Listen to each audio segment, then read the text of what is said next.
bilang baterai kering atau baterai MF, maintenance free. Sebenarnya yang basah pun di mobil kan sekarang ada MF. Ya. Pakai cairan ada kan? Yang biasa. Artinya MF itu tidak selalu bawa baterai kering. Baterai basah pun ada MF. Cuma yang membedakan baterai kering, satu ada baterai kering yang elektrolitnya sudah terisi dari pabrikan, ada baterai kering yang elektrolitnya diisi dahulu. Mana yang lebih baik? Nah, sebenarnya yang dari pabrikan, jaminan pengisiannya benar, pengecasnya benar. Minusnya, proses storage penyimpannya harus benar. FIFO, first in first out. Kalau nyimpennya salah, baterai tersebut selama 6 bulan nggak terjual, resikonya baterai yang diisi pabrikan akan bermasalah. Tapi kalau yang baterai tidak diisi di pabrikan, dia bisa lebih lama, tetap ada FIFO, cuma usianya lebih lama. Masalahnya apa? Saat segelnya itu terbuka sedikit, ada oksidasi, baterai yang dipasang pun diisi air waktu itu nggak bisa menerima. Kenapa? Di lapisan PB-nya ada unsur oksidasi yang menghalangi proses elektrolisasi. H2SO4-nya nggak bisa masuk, peralihan ionnya nggak bisa terjadi, akhirnya tidak menghasilkan tegangan baterai. Nah, saat proses pengisian baterai, tolong dilakukan dengan benar. Anak-anak kalau praktikum pakai sarung tangan karet yang panjang, biasanya untuk apel, uji itu bukan yang buat kedokteran. Terus pakai kacamata untuk keselamatan, apalagi masih belajar. Kalau ada tertimpa kan juga resiko.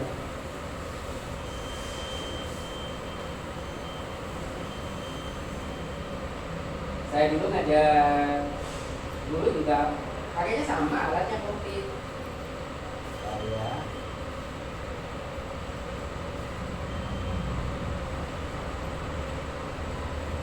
mulai bingung. Terus kemudian untuk baterai basah, lakukan pengukuran dengan hidrometer. Pastikan nilai cairannya sesuai standar ya. Ya, jenisnya sesuai standar. Ini rumus berat jenis. Rumus berat jenis itu dipengaruhi oleh suhu. Artinya suhu elektrolit pada saat pengukuran itu mempengaruhi nilai berat jenis. Rumusnya ini bisa difoto, dicatat. Ini contoh soalnya, monggo difoto, nanti tinggal ajarkan ke anak-anak. Maju nggak apa-apa Pak. Nanti di grup dibagi bisa. Berdiri nggak apa-apa Pak. Kalau moto nggak melanggar, Jangan tidur. yang melanggar adalah mobil saya. Iya, saya kena Pak. Jangan nggak apa-apa, saya kena.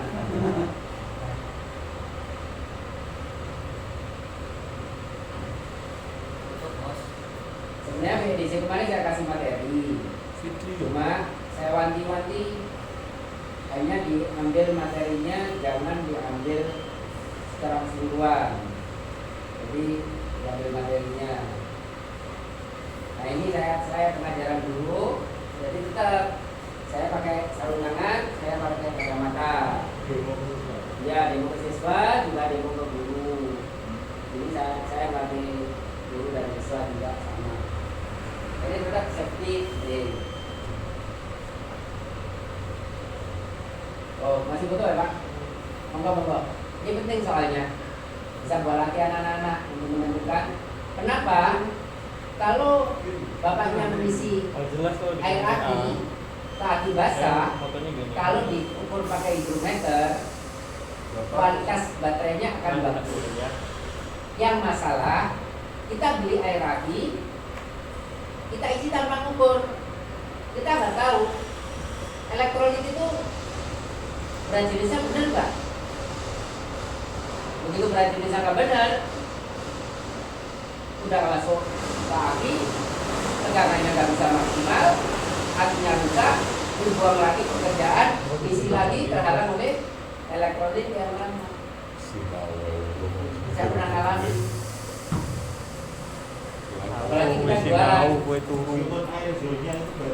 Wih, beli air kakinya yang brand biasa pastilah, tapi biasa ya jangan.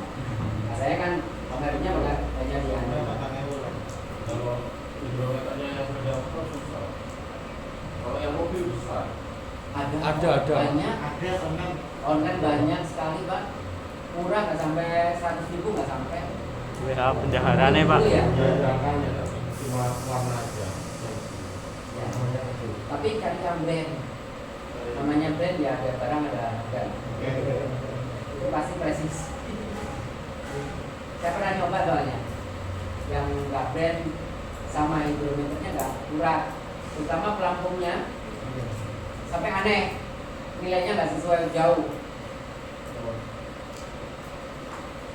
Untuk aki basah saat pengisian, pastikan selang itu dilepas ya Pak ya. Pernah nggak tahu selang aki yang panjang, yang putih? Pernah. Kalau diperhatikan apa Pak?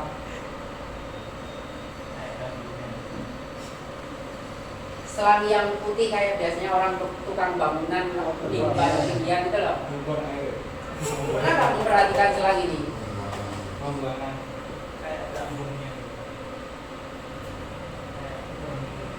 Bukan? Di mananya Pak? Yes. Sobekan. Dipecah ya. Wah ini selang cacat kok dikasihkan atas bawah ya Pak ya. Kenapa? Kalau dipasang, ini baterai, ini lubang pengawasan, ini selangnya turun ya Pak ya. Kalau ada coba kan turun, di sini ada pecahannya kan. Kemudian ini kan di alarm dan lain-lain. Selang ini terpencet, gas itu masih bisa keluar lewat ini Pak. Kalau selang ini sampan potong, kemudian sampan pasang yang benar, yang nggak ada pecahannya, begitu kejepit meledak kakinya. Jadi pecahan ini ada tujuan, bukan cacat, bukan paling buat pembuangan selang bekas-bekas dari pabrik dipasang gitu. Bukan. Soalnya sering kita temui di bengkel, itu malah yang belum pecah dipotong. Artinya yang dipasang yang malah yang utuh. Bahaya, nggak boleh. Sekitar 3 cm 3 cm dari ujung itu ada selang kayak sobek. Jadi fungsinya kalau ada tekanan dia membuka, kalau nggak ada tekanan air cuma lewat.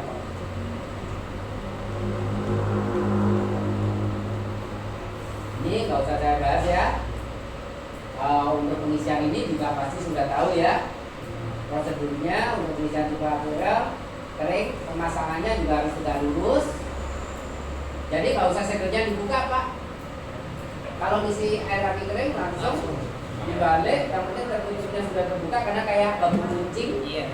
Jadi langsung kan seleb, biarkan. Paling bagus mau air kering mau aki basah, saat dari kosong diisi minimal 1 jam baru boleh dipakai. Itu logam. Kain kita kesiram air untuk merembes ke tempat yang lain merata membutuhkan waktu. Kayu yang lebih gampang meresap saat kita siram air sampai tengah juga membutuhkan waktu. Apalagi ini timbal. Nah kalau belum sampai merasuk di tengah, paling bagus dibiarkan lebih dari 1 jam. Tapi minimalnya 1 jam. Dicas Pak? Biarkan air masuk dulu. Kalau langsung dicas, airnya belum masuk, bisa diibaratkan sawah habis kering, kena hujan, mekat.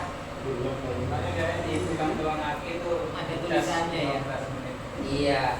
Jadi biarkan dia merasuk, selama merasuk semua sampai dalam-dalamnya dikasih aliran listrik, dia dingin sehingga usia baterainya awet. Pernah lihat kan di dasar baterai itu kayak apa, tumpukan-tumpukan istilahnya lumpur timbal. Nah itu karena terlalu sering posisi itu.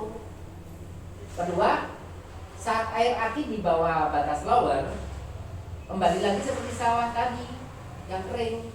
Jadi saat dia di bawah lower yang nggak kena air itu panas suhunya, karena air itu nggak bekerja di panas, baterai itu nggak bekerja dia panas.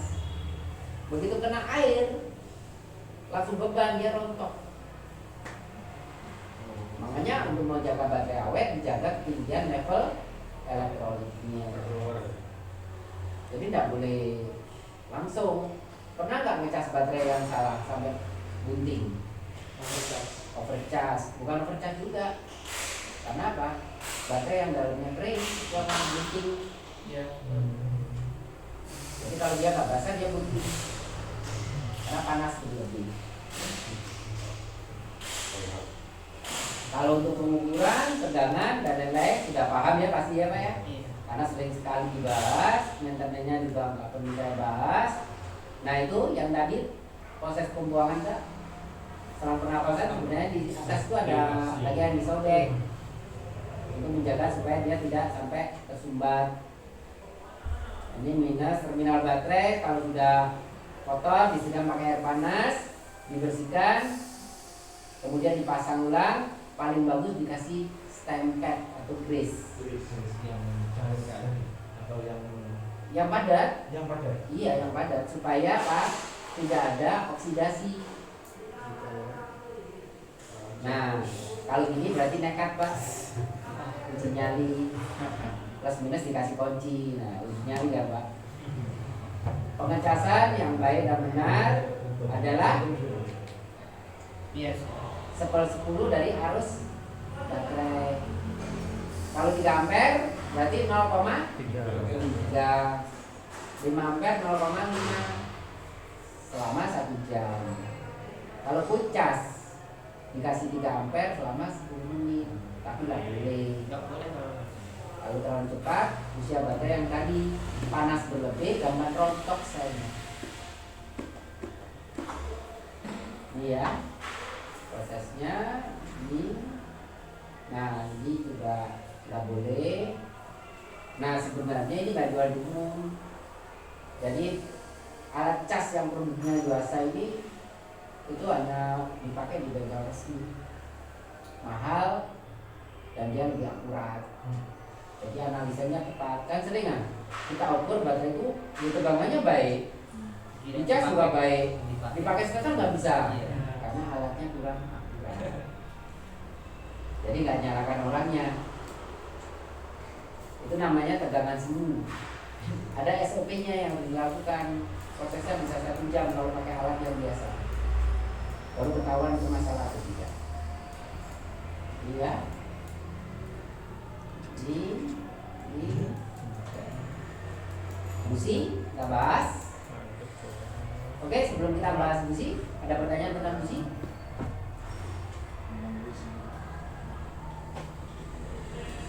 Baterai sudah ya? Pak, mau tanya Pak. Ya. Itu apa memang benar ya, mungkin Bapak udah mencoba di Deorotes, bedanya busi biasa iridium sama double iridium itu memang membedakan untuk sisi pengapiannya saja lah, enggak untuk sisi kinerja mesin.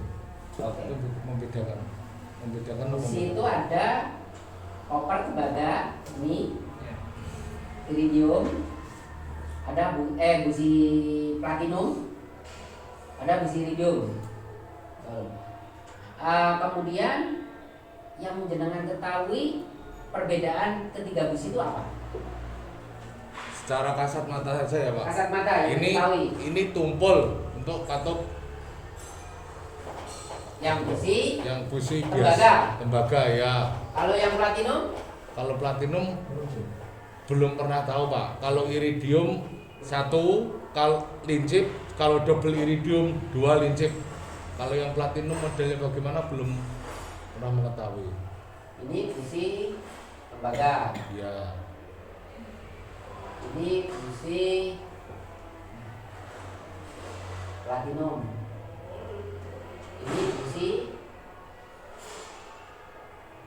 Iridium. iridium. Sifat listrik gimana? Sifat listrik Pak. Ajari Pak, sifat listrik Pak. Sifat listrik gimana Pak? Dia akan mendatangi Masa hambatan terendah. terendah. Kalau busi koper, kenapa kalau dipakai harganya murah? Usianya Pendek. 4.000 sampai 8.000 km. Pengapiannya tidak bisa fokus.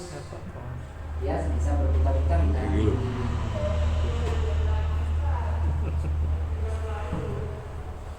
Platinum dia lebih runcing, pengapiannya lebih fokus di sini. Iridium kayak jarum, pengapiannya lebih fokus lagi dan tidak melenceng, sehingga pengapiannya akan tepat. Kalau busi koper saya raut kayak pensil Pak,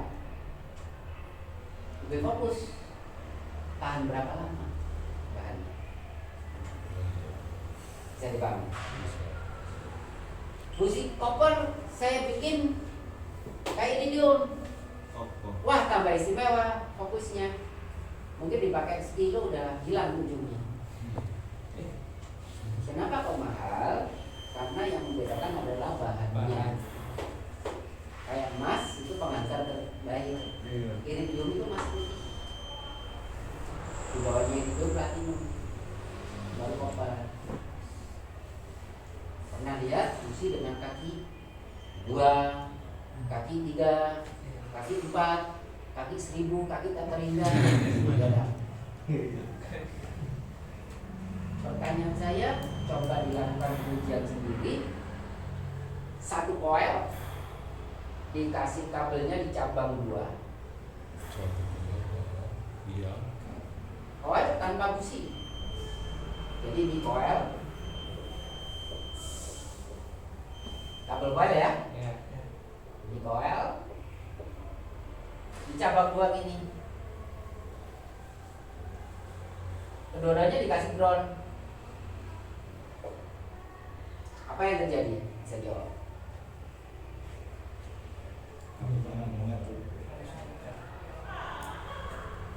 Nggak bisa sempurna listriknya, nyebar soalnya. Ini kan tekanan tinggi. Semuanya dikasih massa dengan jarak yang sama. Apa yang terjadi? Oh, ini udah wis. Tak kasih cok busi. Kemudian saya kasih busi. Di sini juga sama, saya kasih busi. Ada cok busi.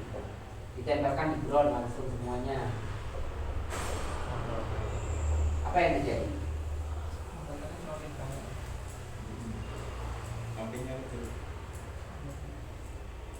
Nyala semua? Nyala. Nyala. Untuk pegangannya. Dua-duanya nyala? Nyala. Tidak. Dia akan mencari hambatan terendah. Dari Lupa ground. ada koilnya 1, kabelnya keluar 2 Pak.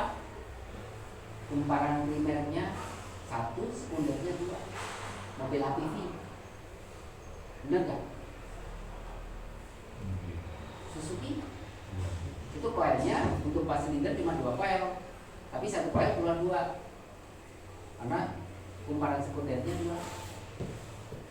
Kalau kumparan sekundernya 1, coba nanti kalau pulang dari sini dicoba pelajaran elektronnya masuk. Nggak akan dia menyala. Makanya kalau ada busi kaki 2, kaki 3, kaki 4, tetap yang nyala hanya 1. Mana yang terdekat? Mana yang hambatannya terendah? Hambatan itu di samping. kebersihan elektroda, jarak, bahan, udara.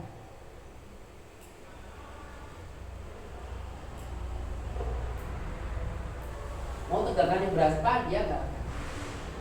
Makanya kalau ada busi yang iklannya, wah ini kaki 2 nyala 2, kenceng nanti. Yang bener ini kaki 1 copper, platinum, iridium ini. Karena semakin runcing dengan bahan yang terbaik, makanya di iridium tidak boleh digosok. Kalau sampai ada busi iridium di kertas gosok, waduh nggak paham. Dilarang itu. Alat untuk penyetelnya ada khusus. Jadi jarumnya nggak boleh kesentuh karena jarum ini yang mahal di situ. Usianya di sini bisa 10.000 sampai 15.000, sementara iridium 25.000 sampai 50.000 tergantung. Harga di sini rata-rata 120.000. Ini 50.000. Ini 15.000. 15 sampai 20. Ya normal Pak. Tapi kalau di sini butuh performa stabil, pengapiannya stabil, fokus. Kalau ini bisa miss. Ini coba tinggi. Kalau nggak percaya, saya ada kertas gitu, busi 2 ditempelkan. Nah, mana yang nyala? Saya dulu di tablet ada, saya nyimpan YouTube-nya, saya rekam. Jadi busi itu pernah dengar BIS kan? Saya disuruh presentasi di anak klub. Ditanya busi BIS. Saya jelaskan pengujian saya. Baru dia nggak bisa jawab. Kenapa? Mau busi itu kaki berapapun yang nyala tetap 1. Begitu kita slow, yang nyalanya 1 Pak. Mau yang nggak ada kakinya ya cuma 1 petirnya yang keluar cuma 1, kadang pindah. Kalau pindah nggak bagus. Kalau ini kan titik pembakaran. Karena bus itu ditempatkan di titik pusat pembakaran. Busi iridium dikombinasikan dengan coil racing, hasilnya terserah semua coil. Betul. Kenapa? Daya kemampuan dia menahan api yang tebal, dia kuat. Sementara coil racing, apinya tegangannya tinggi, tebal banget, sehingga apa, pengapiannya itu langsung lebih cepat. Penelitian gitu. Uji, jadi jangan manut saya. Uji nanti jawabannya, nah baru Dalam? Oke ya. Nah, ini contohnya busi. Jadi ada sentral elektroda, massa bodi, percikan, ya. Terus ada insulator protection, diameter, panjang ulir, gasket, metal sheet, insulator, sama terminal. Pak, saya boleh tanya Ya. tentang Celah busi. Oke, celah busi.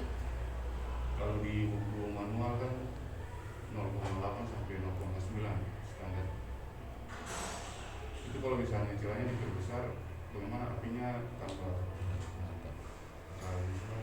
Jadi gini, celah busi di setiap kendaraan beda-beda sebenarnya.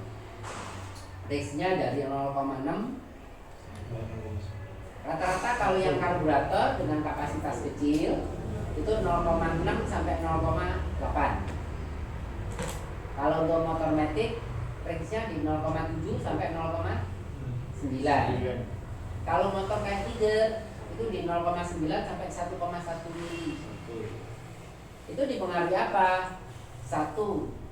Desain dari mesin itu sendiri, kemampuan panas busi itu sendiri. Ketiga, coil. Coilnya Tiger itu coilnya semi racing sudah. Jadi kalau beli coil racing, coil orisinilnya Tiger. Atau coil Yamaha, coilnya Force One, pernah lihat?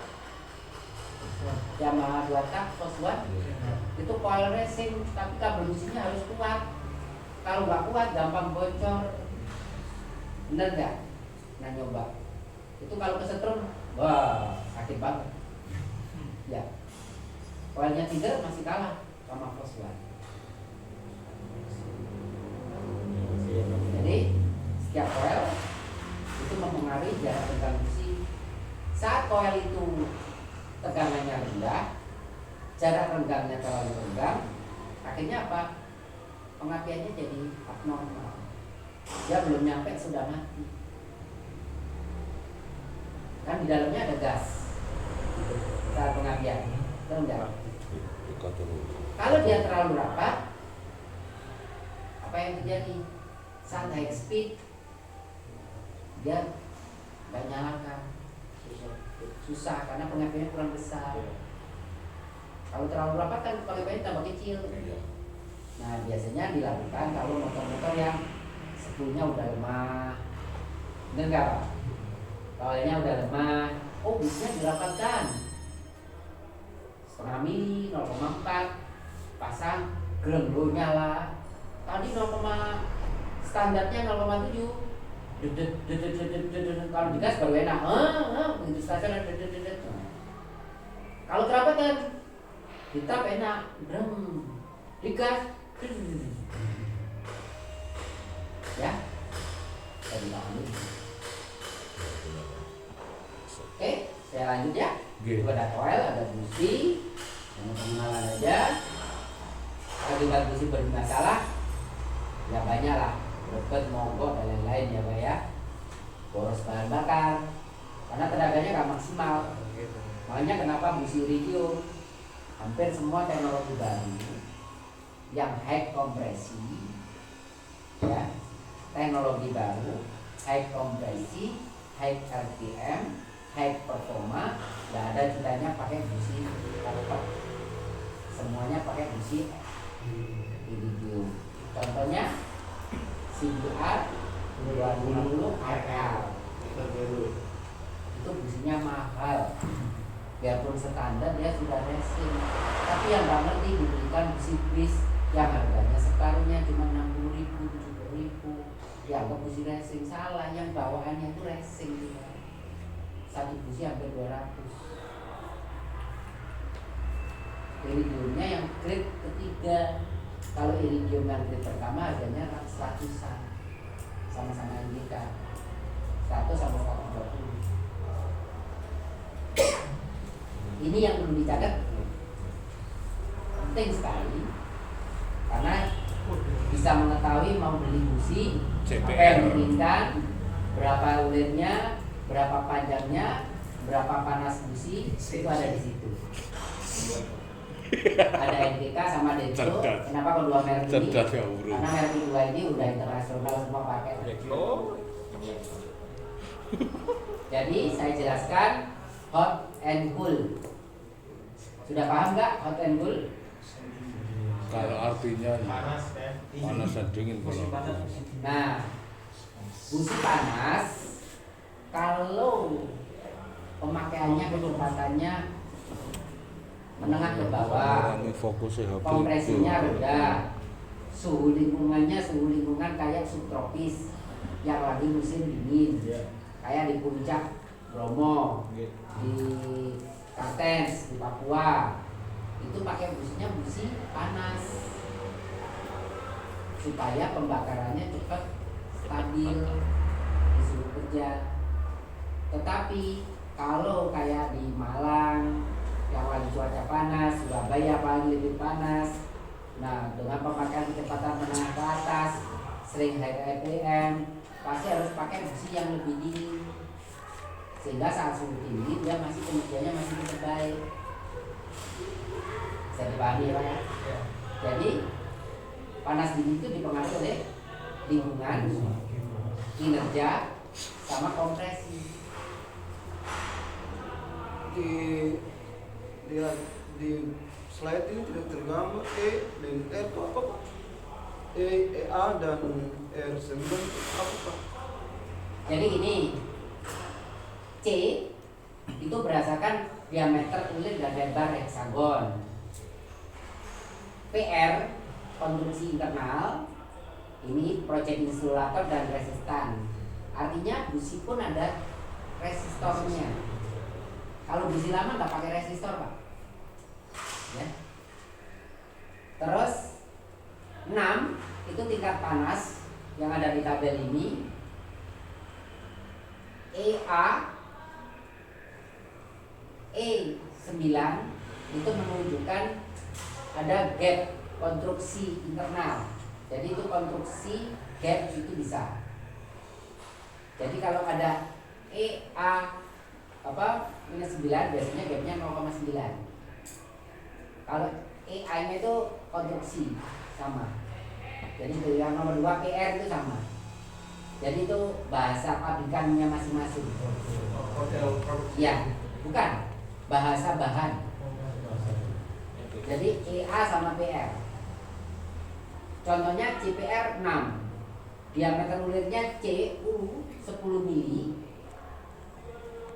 PR itu proyek insulator sama resistor.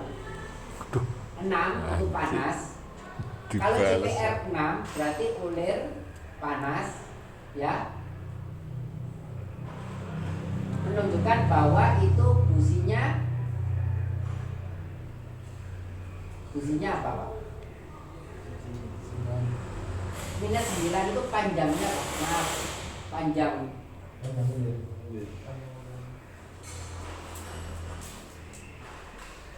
ulir. Kalau EA sama PR itu bahan konstruksinya. Kalau beli CPR 6 IU, pernah kan? Kalau iridium kan ada I, itu iridium, Pak. Jadi ini ada yang unsur platinum, koper, dan lain itu yang menunjukkan kode di situ. Itu rahasia pabrik. Itu kita makanya nggak dicantumkan kan tabelnya. Yang dicantumkan hanya tabel diameter ulir, lebar heksagon, sama panjang ulir sebenarnya ada. Gitu. Nah, ini contohnya. Jadi CPR 6 CU ini busi metik dengan diameter 10 mili, ya. Kuncinya 16. Kalau DX ini businya Mega Pro Tiger dengan diameter ulirnya 12 mili, kuncinya 18 mili. Dan enggak? Nah, B kalau di Denso W diameter ulirnya 14, motor Eriking, Vespa, mobil itu pakai 14 mili, lebar heksagonnya 20,6. Sebenarnya ada kode yang lain. Pernah nggak lihat mobil kayak sekelas CR-V, Honda Jazz? Diameter ulirnya 14 mili, kuncinya 16. Itu kodenya lain lagi. Nah, kalau kita ulas banyak, Pak. Banyak. Tapi ini yang umum. Jadi kalau di Denso ada WUX. Makanya kalau bisa beli kayak businya Honda Grand U22 FSU.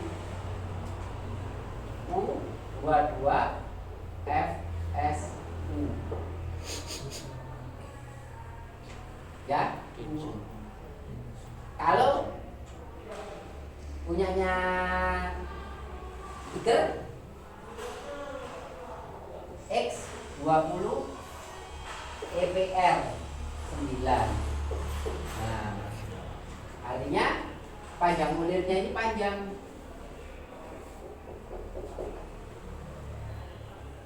Kalau U20 cuma sekian. Kalau nggak salah itu yang saya lupa, Pak. Saya maaf kalau pas lupa ini. Jadi belakang itu menunjukkan panjang, yang angka belakang sendiri. Jadi kalau WUX itu Denso, kalau NBK CDB. Satu lagi Pak, kalau ulir yang panjang sama ulir yang pendek itu perbedaannya apa Pak? Konstruksi mesin, Pak. Masuknya mesin. Jadi kalau konstruksi mesin ulirnya pendek, dikasih panjang, fungsinya mentok piston, Pak. Kalau konstruksi ulir yang panjang, dikasih busi pendek, pembakarannya tidak fokus, tersembunyi. Akhirnya tenaganya nggak ada, kompresinya turun, karena ruang bakarnya tambah. Nah, ini Wah, ada kode E panjang ulir. Oh ya, E panjang ulir ya. E panjang ulir jadi E19. Oh iya, 9 tadi gap ya. Gap fungsi ini bisa dicatat. Ya kalau blank ya blank. 14, 16, 20. Jadi 20 terus. kalau di Denso sama di NGK 22. yang membedakan cuma ini Pak, belakangnya. Kalau E-nya sama yang panjang, Tingkat panas semua Pak. FE sama EH, half ulir, paham nggak?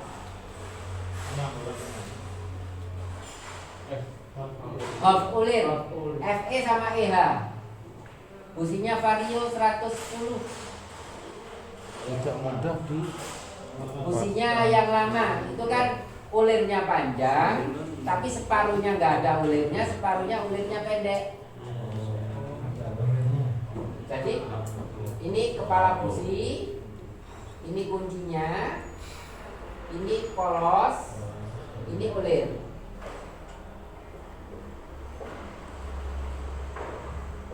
Kalau yang normal kan ini langsung ulir, Pak.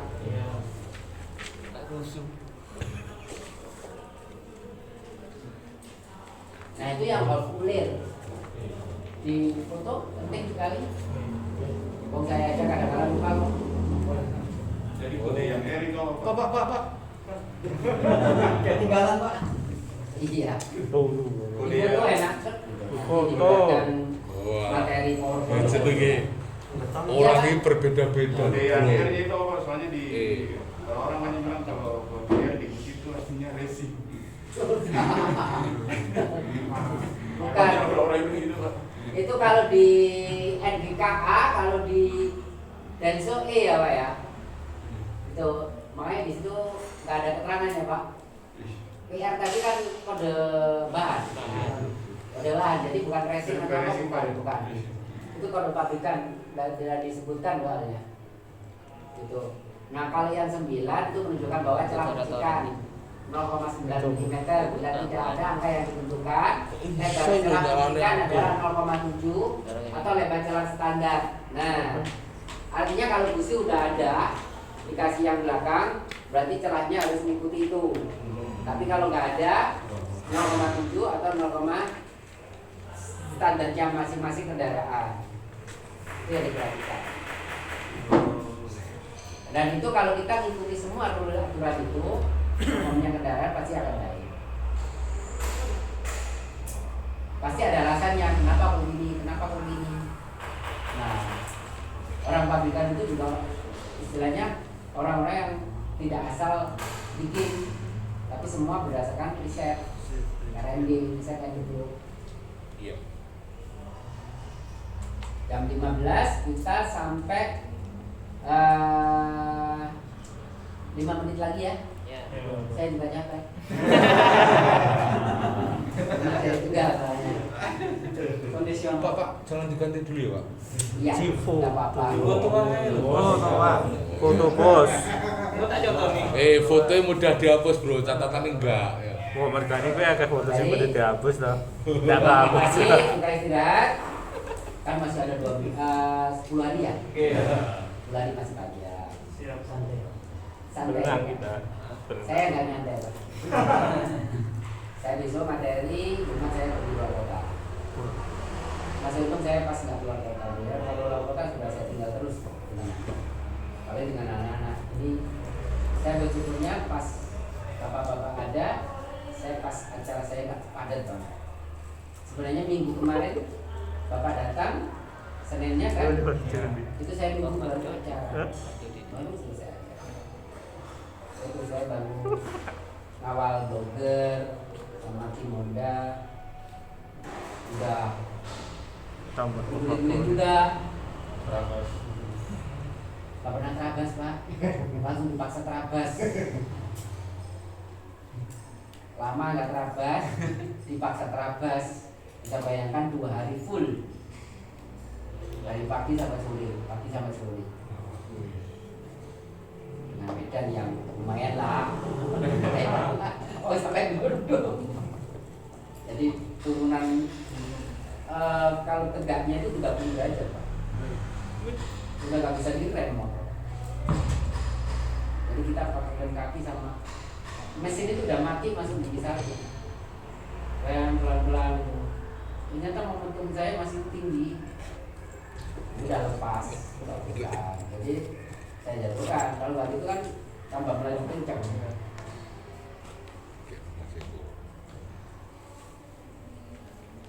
Ada wilayah Malang Selatan itu jalurnya kan jalur batu kapur. Jadi kayak daerah-daerah batu kapur kan tanah batu tajam itu yang meriah di situ. Kalau daerah-daerah yang kayak Malang Batu itu lumpur masih enak. Sana itu udah dak ya batu. Oke, ini contoh ya keterangan di foto aja. Nanti bisa diberikan materi di sekolah masing-masing pak. Nanti kalau ada yang perlu materi di foto silakan di foto nggak apa-apa. Tapi iya bapak saya jangan copy. Kalau foto nggak apa-apa. Kalau di foto kan dari HP. Nanti bapaknya bikin PowerPoint sendiri, kasih gambar yang manis deh.